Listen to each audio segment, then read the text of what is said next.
네, 2021년 5월 5일 이정훈입니다. 오늘 제목은 이렇게 달아봤습니다. 갱년기 여성이 어때서? 공대 교수가 어때서? 라고 또 달아볼까 하다가 갱년기 여성이 어때서? 라고 달았습니다. 문재인 정권에서 총리와 장관 후보자로 지명한 사람들의 심각한 내로남불, 문재인 정권의 민주주의 그 한계를 지적해 보겠습니다. 갱년기 여성의 심리 상태나 공대 교수의 관행을 핑계로 삼지 말라, 문재인 정권이요. 관행이었던 청와대 국정원의 특활비를, 관행이었던 국정원 특활비의 청와대 상납을, 청와대 전달을 상남으로 보고 처벌했던 게 민주당 정권 아니냐. 근데 왜 당신들은 이 부정한 것을 관행이라고 주장하느냐가 오늘의 주제입니다. 지난해 5월 1일 노형욱 국토부 장관 후보자의 부인인 김모 씨가 대형마트에서 물건을 훔치다가 적발돼 경범죄 처벌법 위반 혐의로 서울중앙지법에서 20만 원의 벌금형을 선고받은 사실이 있습니다. 이에 대해 노형욱 후보자는 아내가 갱년기 우울증 상을 앓으면서 충동적 우발적으로 발생한 일이다. 가정사로 인해 국민께 심려를 끼쳐드려 죄송하다. 공직에 전념한다는 이유로 남편으로서의 역할을 하지 못했다는 자책과 반성의 마음을 갖고 있다. 배우자와 가족도 마음의 짐이 크다는 점을 이해해 주시기 바란다라 그랬습니다. 저는 이걸 보면서 이해해 달라는 말이 참 걸립니다. 뭘 이해하라는 겁니까? 갱년기 여성이면 전부 도벽이 발동하느냐는 그런 걸 이해해 달라는 겁니까? 실제로 갱년기 여성이면 전부 다 도벽을 하나요? 그리고 노 후보의 말을 그대로 받아들여도 되는 건가? 라는 의심도 듭니다. 한 마트의 대표가 이런 얘기를 하더군요. 마트를 하다 보면은 갱년기거나 또는 심리적으로 불안정한 때의 주부들이 물건을 훔치는 경우가 제법 있답니다. 대부분의 경우는 본인이 사실을 인정하고 반납하거나 변상하면 없던 일로 여겨버린답니다. 왜냐하면 소비자와 다퉈서 마트 측은 유리할 게 하나도 없기 때문에 그렇게 한답니다. 소비자들과 쓸데없는 논쟁을 하지 않기 위해서 매장 곳곳에 CCTV를 설치해 놓았기 때문에 마트 측은 확실한 증거를 제시할 수 있답니다. 그럼에도 불구하고 소비자가 벌금을 냈다는 것은 그 증거를 인정하지 않았다는 뜻이다. 이러한 증거는 그 주부의 가족이 올 경우 마트 측은 보여준답니다. 그렇게 하면 대부분 가족은 사실을 인정하고 조용히 해결한답니다. 소액이니까 시끄럽게 송사로 가는 경우가 없는데 그럼에도 불구하고 벌금형까지 나왔다면 이건 상당히 특별한 경우다. 가족도 인정을 하지 않았던 얘기죠. 20만 원 벌금형은 절도금액이 적었다는 뜻인데 그럼에도 불구하고 절도를 인정하지 않아 심각한 다툼이 있었다는 뜻이다. 근데 뭘 관행으로 받아들여 달라는 얘기인가요? 진짜 이 프로들이 보면 다 아는 거 아닙니까?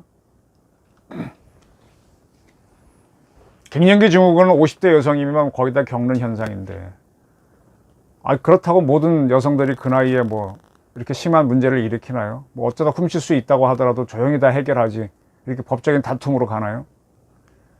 노 후보자는 가족에 이런 문제가 있으면 왜 그걸 법정으로 가도록 방치하고 있습니까?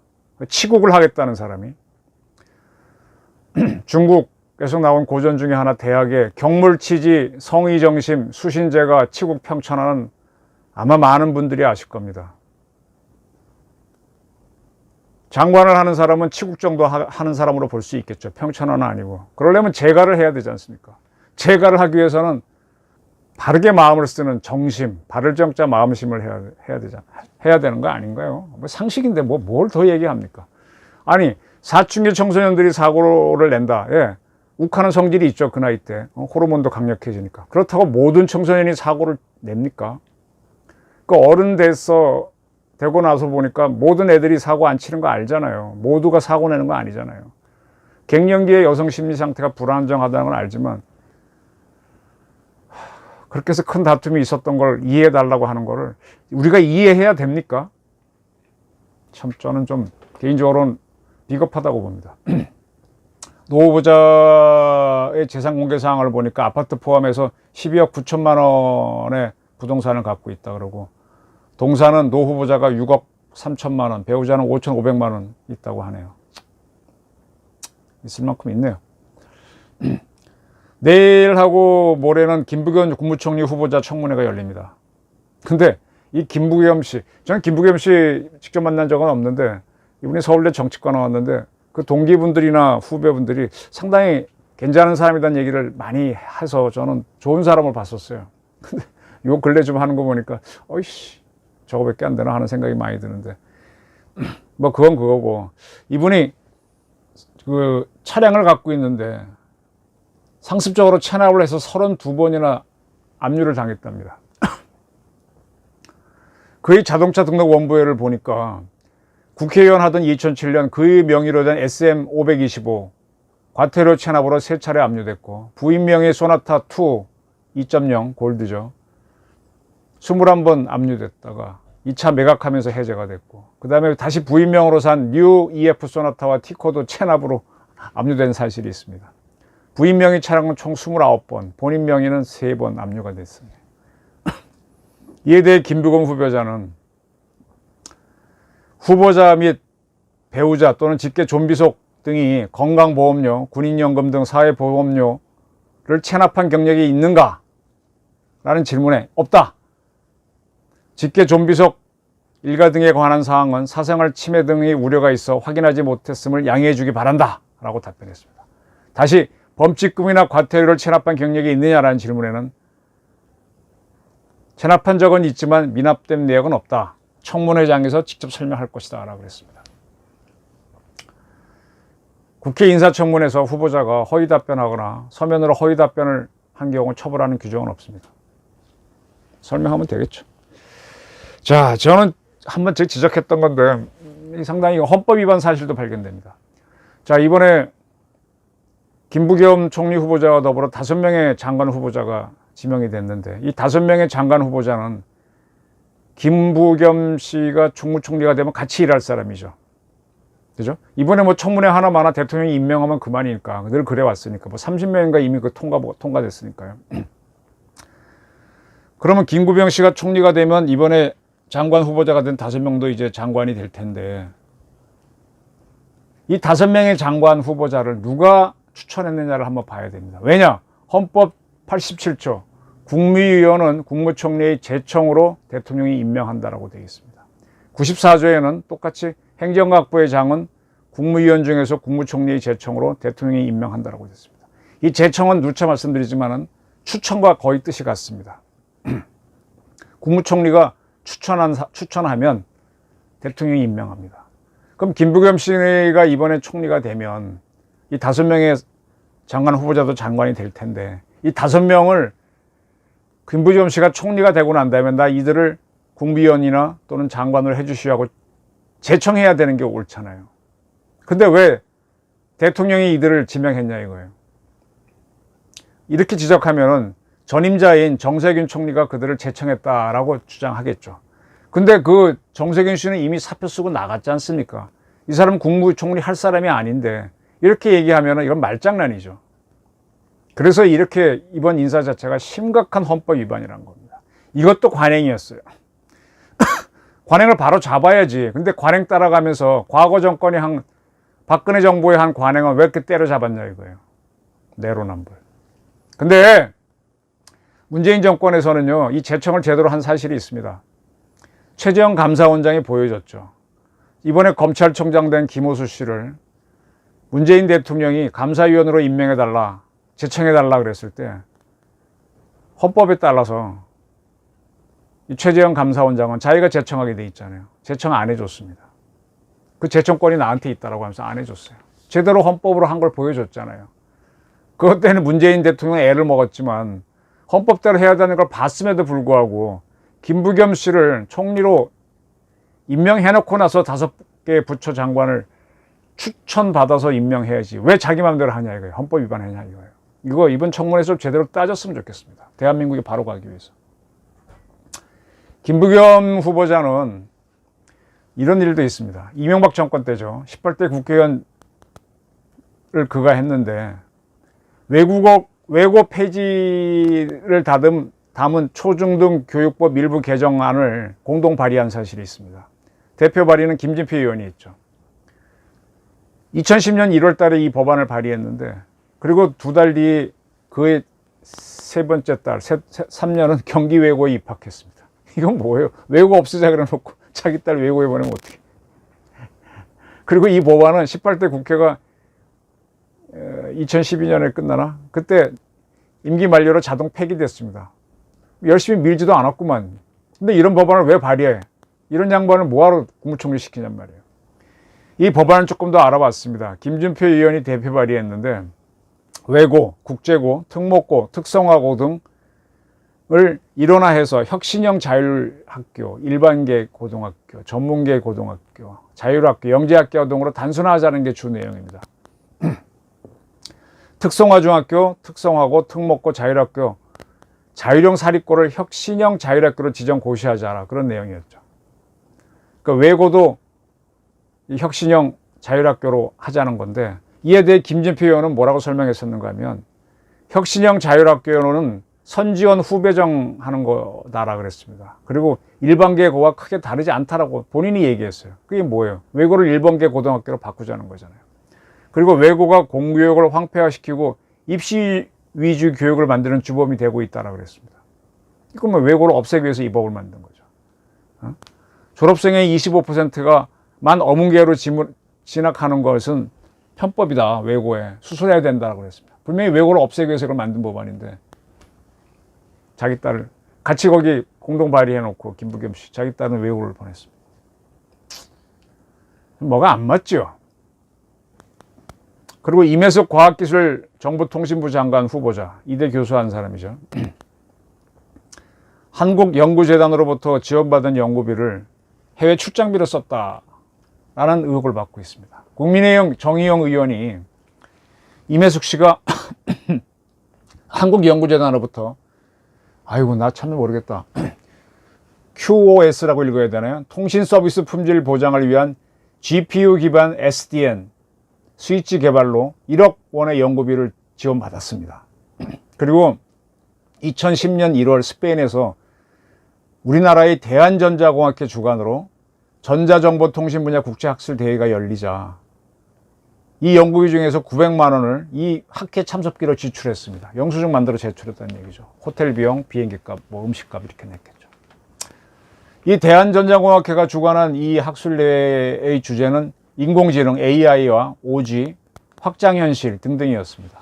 근데 이 분야는 임 후보자의 연구와는 직접 관련성이 없어요. 그리고 이 학회에 가서 임 후보자가 한 거는 대한전자공학회를 소개하는 거였습니다. 그럼 뭐하러 간 겁니까? 때문에 박성중 의원은, 그러니까 이게 잘못됐다, 연구비 내놔라, 토해놔라 이 얘기인데, 또 박성중 의원은 이런 지적을 했죠. 임 후보자는 한국연구재단으로부터 2016년부터 20년 사이 4,316만 원을 지원받아 6번 해외 학술회에 참석한 적이 있다. 근데 일부 해외 학술대회에는 자신의 두 딸과 같이 간 기록이 있다. 물론 두 딸의 비행기 값은 각자 냈다고 합니다. 그리고 아까 문제의 2012년 스페인 학술회의 때도 두 딸과 같이 갔다. 또 남편도, 이무자의 남편도 이런 학술대회에 같이 간 기록이 있다 지적했습니다. 이것 때문에 논쟁이 붙었어요. 청문회에서. 가족 동반 해외 출장에 문제가 없다고 보느냐라고 질의하니까 사리 깊지 못한 부분이 있었다. 그러나 경비는 각자 처리했다. 항공료 포함해서 모든 비용을 자비로 충당했다. 가족들이 간 거는. 그럼 방 하나를 가족이 함께 사용한 뒤에 출장비로 지불했다는 것이냐 그랬더니 그렇다라고 하면서 어차피 혼자 써도 그 돈은 내지 않느냐. 글쎄. 일가족이 한 방에 자려면 수입드룸을 빌려야 되는 거 아닌가요? 3명 자면 좀 불편할 텐데, 둘이면 몰라도. 그러면 수입드룸 빌렸으면 왜 과다하게 빌렸지? 호텔 더 빌렸겠죠, 방을. 그건 각자 비용으로 지불하게 했을지 모르지만. 글쎄 그것도 영수증 처리하는 건 여러 가지 방법이 있으니까. 해외 출장지에 자녀들과 호텔방을 같이 쓰고 한 거는 자녀들에게 해외 도시 가볼 기회를 준 거 아니냐, 엄마 찬스 아니냐, 이런 지적이 나오는 거죠. 그러니까 윤영찬 민주당 의원이 옹호를 합니다. 학계에서 컨퍼런스 갈 때 가족 동반하는 게 관행이냐라 그랬더니 관행이다. 상당한 부분 그렇게 하고 있다 그랬습니다. 이 관행이 문제인데 이 윤영찬 의원 동아일보 출신인데 이렇게 감싸주게 하고 있어요. 참 웃기는 사람이구만. 그리고 지금 임 후보자는 남편과 함께 제자의 논문을 표절했다는 의혹을 받고 있죠. 이에 대해 표절이 아니다. 공동연구자 간에는 표절이 성립하지 않는다라고 주장합니다. 학생의 해당 논문의 공동저자 또는 제1저자로 본인과 그의 배우자가 들어가 있어서 문제가 없다. 남편은 핵심적인 아이디어부터 논문의 전반적인 기술까지 제1저자 역할을 충분히 수행했다라고 주장합니다. 이분의 남편은 임 후보자와 같이 서울대 동기죠. 그러니까 전공이 비슷합니다. 뭐 그런 건 알겠는데, 글쎄, 이 주장을 이렇게 받아들여도 될까요? 그리고 임 후보자는 2020년 1월 민주당 당적을 갖고 국가과학기술연구회 이사장직에 도전해서 이사장이 됐습니다. 근데 이 이사장직 지원 응모 자격에는 정당에 소송되지 않는 사람이라고 돼 있거든요. 근데 지원해서 합격됐어요. 여기에 대해 임 후보자는 국가과학기술연구소에 문의한 결과 임명 당시에만 당원이 아니면 된다는 답변을 받았기 때문에 문제가 없다고 주장합니다. 그리고 응모 자격을 눈여겨보지 않았기 때문에 나는 문제가 없다고 생각해서 그냥 진행했다. 그렇게 설명합니다. 좋습니다. 이것도 문제죠. 자, 제가 이 박사학위를 받기 전까지는 몰랐어요. 근데 받고 나서 대한민국의 연구비 지출 형태를 대충 감을 잡고 있습니다. 아직 저는 연구비 받아본 적은 프로젝트를 해본 적이 없어서 모르겠는데, 이 대한민국 교수님들이 하시는 연구비, 프로젝트비 좀 문제 많습니다. 이 기업체에서 주는 연구비가 있고요. 정부 기관에서 나오는 연구비가 있는데, 그 연구비를 주는 기관이 원하는 대로 집행해야 됩니다. 정부 기관에서 나오는 연구비는 그 공무원들이 이렇게 여비를 받고 출장을 갈 때 여비를 받지 않습니까? 거기에 준해서 집행하도록 되어 있습니다. 이러한 정부기관에는요, 국방부, 외교부 같은 행정기관은 말할 것도 없고, 학술연구재단, 학술진흥재단, 학진이라 그러죠. 국가과학기술연구회, 임 후보자가 이사장 하던 다 해당됩니다. 정부 예산으로 움직이는 기관들이니까.